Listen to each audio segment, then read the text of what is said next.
You're listening to School Counseling Simplified, a podcast with easy-to-implement strategies for busy school counselors. Here's your host, Rachel Davis from Bright Futures Counseling. Let's play a little game of Would You Rather, School Counselor Edition. Okay, would you rather spend your weekend planning a group or spend your afternoon sitting in irrelevant PD? Yikes. Or would you rather be the only counselor with no one to collaborate with, or to spend hours searching online for engaging activities? All of these options are pretty bad, right? But unfortunately, they're all too real.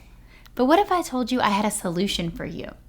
What if I told you I had access to hundreds of school counseling lessons, groups, and activities, counselor-specific trainings on the topics you need most, and a community of like-minded school counselors to support you? You would say, yes, please. Well, that is what Impact is all about. Impact is my monthly membership for school counselors, and it helps you with all of these things.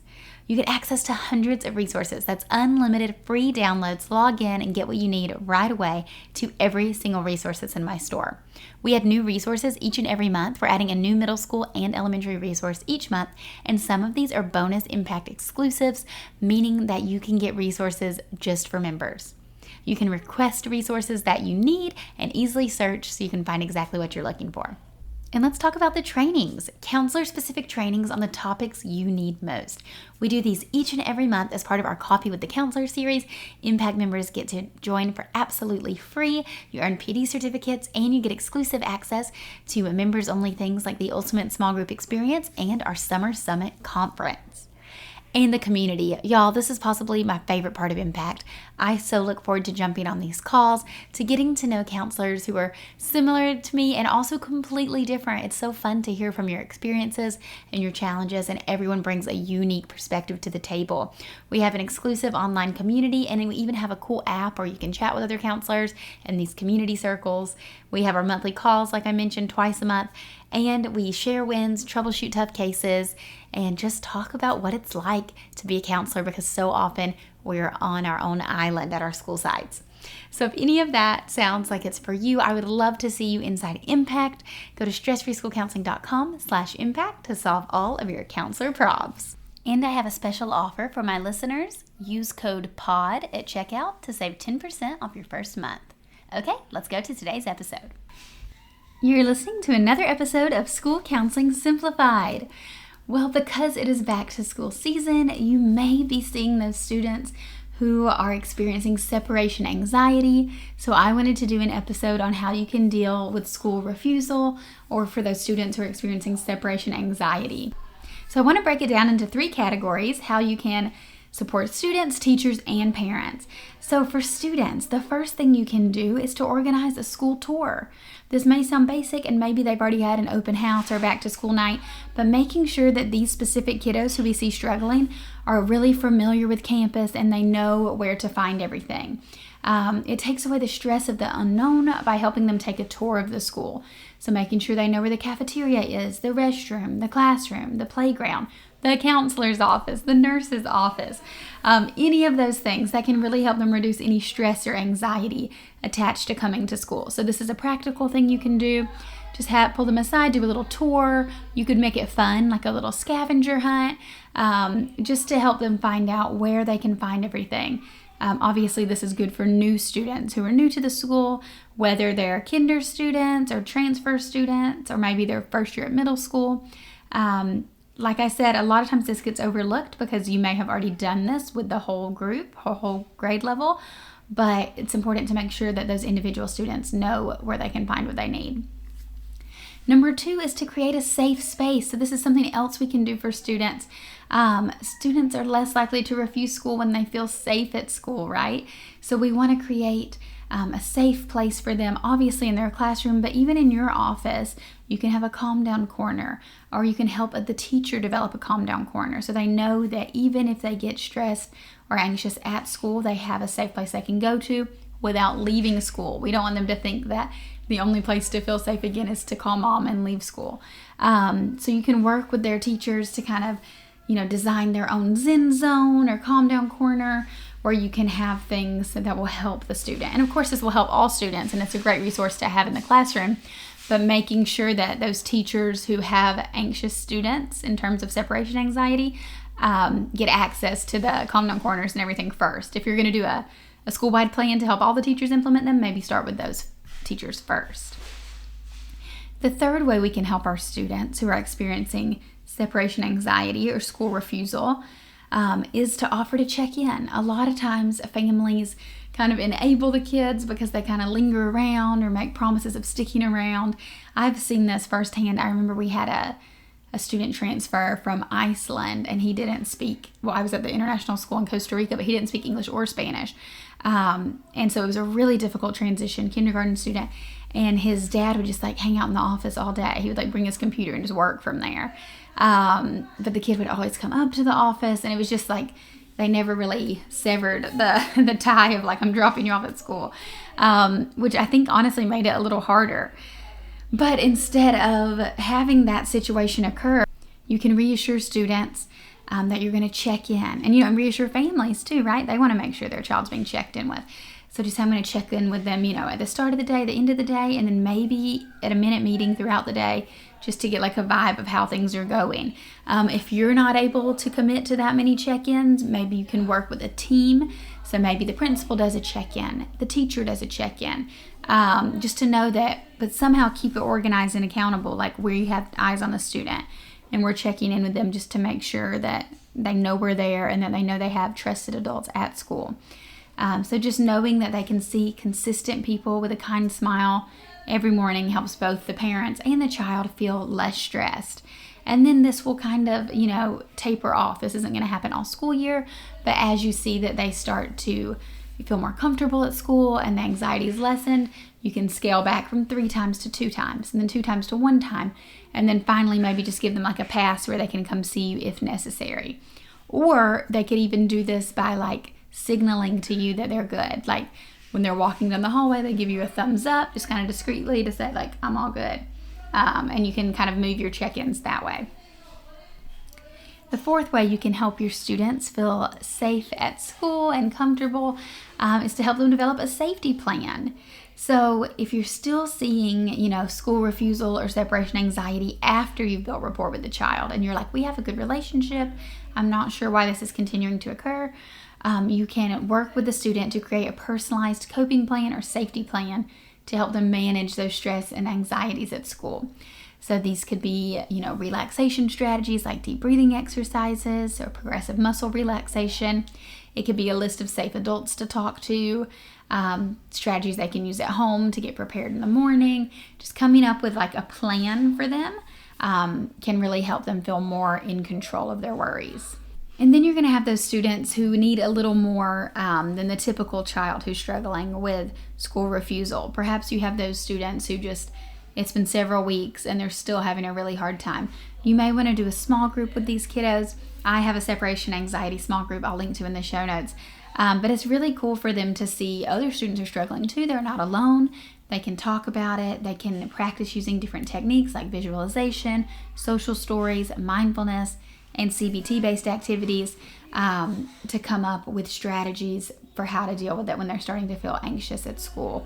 For example, you can do like sentence stems. This is a really easy activity to do with younger students, but where they're saying like, when my blank leaves, I feel blank, even though I know I am blank at blank. So it could be like, when my mom leaves, I feel sad, even though I know I am loved at school. Something like that. Just helping them work through these situations in the group setting. And of course the group will be, over like 6 weeks. So then by that time, hopefully we can really see that they're comfortable at school. Now those were some strategies for the students themselves. Let's talk about for teachers. What are some tips we can give teachers who have these students in their classroom? First up is a buddy system. So helping them by pairing them with a supportive peer that can help them feel more comfortable at school. They see the other child is, at ease and not nervous, and that can provide comfort and confidence. And then it lets them know someone, so they have, okay, I can sit next to that person, or I can play with them at recess. So if those are their, anxiety hot spots, like the unknown of where they're going to sit or who they're going to play with, setting up a buddy system can really ease that. You can also encourage teachers to use a visual schedule with these children. Knowing what to expect can really help these kids feel more comfortable. So a lot of teachers already do this, but if they don't, maybe help them make a personalized visual schedule for that one particular student. Or they could do it class-wide, because there may even be other students who we're not seeing as many signs, but it may make them feel more comfortable as well. But a visual schedule is a great way for the class to know what the next activity is going to be, so they can feel more in control, knowing their structure and predictability to their school day. Teachers can also embed some SEL into their morning circle time. So, that consistent circle time or morning meeting helps create a safe space in the classroom and helps promote those relationships with the teacher and other students. So doing some read alouds of SEL books during this time can help the students who are feeling, like they don't want to come to school, or if saying bye to parents is difficult. So something like The Invisible String is a good one. First Day Jitters. There's a couple of books there that I'll link to in the show notes that if you want to look into those and recommend them for teachers, your library may even have them. And you can just say like, hey, I checked this out for you. Maybe do this for story time, during August. The fourth way we can help support our teachers who have students struggling with school refusal is to create classroom jobs. So many teachers, again, are already doing this, but you can just kind of touch in and say, hey, I just want to make sure this student has a job, so they feel like important and responsible. This makes them feel good about themselves, and they know that they need to come to school because their teachers need them, their class needs them. It makes them look forward to coming to school, at least to do their job, right? Hopefully. They know that they're counted on, and that if they don't come, they're kind of letting their class down. So this helps them gain more confidence and then get more independent and responsible. The last thing we can do to help support students is to make reasonable accommodations. So one of the most effective accommodations that can be used for these children is allowing them to bring a transitional object along. So maybe it's a favorite stuffed animal, or a little ball, or even a snack they want to keep with them, even if they're not going to eat it right away if they're not hungry, but just knowing they have access to it. You never know. It depends on the kid. And of course, we want to make it appropriate, not too distracting. But this can mean a lot, just letting them have a comfort object of transition. And again, it doesn't have to be the whole school year, but maybe for the first month, this helps them feel more comfortable at school. Now for the third component, let's talk about parents and caregivers. So we can encourage parents to validate these feelings. As a parent, it is frustrating. I know what it's like when I'm trying to go to work and my kid doesn't want to go to the babysitter and they're crying, and then it makes you cry and you're all stressed and you feel guilty, but you're also I need to get this done, please go to school. So it can be very stressful for the parents as well. So validate the parents' feelings and know, I know how frustrating this must be for you, right? You're all the other kids are just going to school. Please just go to school. Why does this have to be such a thing? But at the same time, you want to remind them to validate their child's feelings. So, and just, reminding them how important it is to stay calm and listen and to keep that communication open. I can tell you're feeling anxious about going to school, or I know you don't want to go to school. It really helps the children feel seen and heard. Also, the importance of following routines. A lot of times the kids who are, refusing school are having a hard time saying goodbye. Maybe they didn't get enough sleep. Maybe they haven't eaten a breakfast, or maybe their schedule's just disturbed. I know, again, my own son, by Thursday, at that point in the week, we're getting up early again for school, and it just gets harder every day, right? Because he just, even if we go to bed at 7:30 at night, he needs his sleep, and he just starts to get tired from all the playing and everything as the week goes on. So just talking to parents about those things and the importance of having a consistent routine at home is really recommended. Again, any way we can have consistency for the child at home or at school so they can know what to expect, it really takes away that uncertainty and unease. A few more things we can do. You can do practice separation. So if there's kids who, are getting overwhelmed and distressed when they have to be separated from their parents, you can practice for smaller periods and in contexts that are other than schools too. So maybe okay, let's practice, if you go to a friend's house or, with a family member or something. So try to find other ways where they can practice being apart from their parent than just at school. And then, through that gentle exposure, it could work that slowly but surely after practicing, they get used to it. I mentioned this earlier, how lingering can be problematic. We want to make our goodbyes quick. So a lot of times the drop off is like way too much of a struggle of like a back and forth. So we want to, tell the parents we know they want to linger. We know they're trying to be supportive, but it's best if they just say goodbye as quickly as possible. Big hug. Tell them you're going to see them soon. Always tell them, I'm going to pick you up this afternoon, or Dad's going to pick you up this afternoon, or I'll be waiting for you when you get off the school bus. Just to let them know like what the plan is, when they're going to see you next. That's showing the child that you trust their teacher, right? That's showing them like, I know you're in good hands. I trust your teacher. And so again, just like remind parents not to make those false promises of like sticking around or to sneak away. You don't want to sneak away without saying goodbye either. Because we don't want to cause any distrust. We want to give closure. I love you. Goodbye. I'll see you at this time. And with that consistency, it will get easier. Lastly, we can encourage the parents to be positive role models. The kids are going to feed off their parents' energies and emotion. And like I said, I know I've been that mom before where I've been teary and it does not help. So just reminding the parents to show enthusiasm and positivity about the new school year, about the new school potentially, and just to show, the more positive and hopeful the parent is around the situation, they're showing their child that they trust the teacher. They're in a safe place. This is a good experience. And that can help the child feel a little less worried. I hope you found this episode helpful with strategies that you can use with students themselves, with parents, caregivers, and with teachers to help everyone feel supported as the new school year kicks off, and to really support these students who are dealing with school refusal or separation anxiety. I have another podcast I'm going to link to in the show notes where I interviewed Ashley all about separation anxiety. She's a great resource for it, so I'm going to link to that in the show notes as well. And yes, I hope you guys have a great week, and I'll talk to you next time. Bye! Thanks for listening to School Counseling Simplified.